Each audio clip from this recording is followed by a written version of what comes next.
Ngiyanibingelela egameni likaJesu Kristu umfeli wethu again. So I would like to also ukuthi ngiqhubeke decision yami engayithatha mina nolwazi ngwane ekuthenini ngidele konke ukuthi yini enye futhi yaphinde yangiphishwisha ukuthi ngibone ukuthi kahle kahle konke lokho kula ezweni belong to the prince of this world. As we all know ukuthi the prince of this world is Satan. He was kicked down from heavens to where? Earth. Of course, the earth is ruled by him, but then we have umuntu eyivana umnikeza authority, and we all know that's Jesus. So yonke into ayiphethe la emhlabeni unikeziwe igunya by God. So just know ukuthi most of the things in the system are under his control. So kuwe wafika kumina wavuka kimi ukuthi okay, uNkulunkulu the day alingwa khona ehlanu 40 days 40 night. So sithola lapho khona usathane amthatha khona athi emkhombisa nje umbuso wezwe, everything esezweni, ethi yabona konke lokhu okula ezweni ngizokunikeza kona kube ngokwakho if nje uvuma to bow down to me. So manje kubuya kumina ukuthi so now I'm going back to the world. So now the world tells us chase the money, chase the dream, the cars, the double-story houses, get more clothes, get more money, own iPhones, nje slay, be the slay queen girl, if umfana, nje banentombi eyiningi, udlise, uyayibona yonke le nto. So manje ngiyayibuka yonke le nto ukuthi so this is how Satan tainted God. Uthi yabona le mizi, yabona this luxurious car, you see this house, I can give it to you if only you could bow down to me.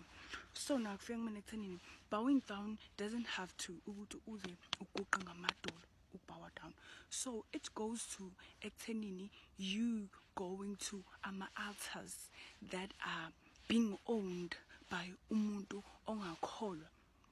Let's say you're working for this company and you know ukuthi umphathi wakho akakholwa Jesu Kristu ukuthi uyinkosi wavuka.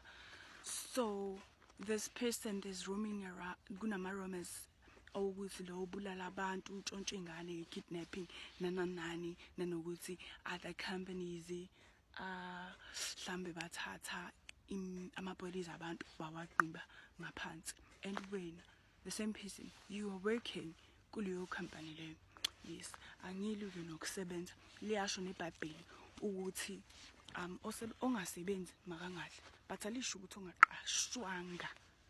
Uyezwa, that's a different.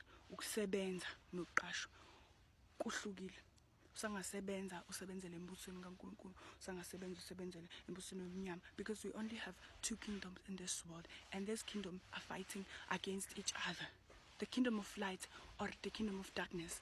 And lokho kukumuntu ukuthi azikhethele yena ukuthi ukhetha yiphi indlela. Naku ukukhanya ngapha. Ukukhanya, God promises, I'll give you eternal life. Yeah? Ngizokunika ukuphila okungunaphakade. God promises us a new Jerusalem, a new world whereby you won't cry, like you'll be happy all your life. A new world where we can communicate with our animals, speak to them and interact to God nature. A new world whereby we're gonna be walking in the street of light of gold. You know, houses that are made of glasses and of diamonds, you know. So now the kingdom of darkness is only temporary. Izinto zala emhlabeni zisikhashana and zonke ziyedlula. But owenza intando kaBaba uyaphila ingunaphakade. So on the other hand, uSathane promises you imali, imizi emihle, imoto, and all the world.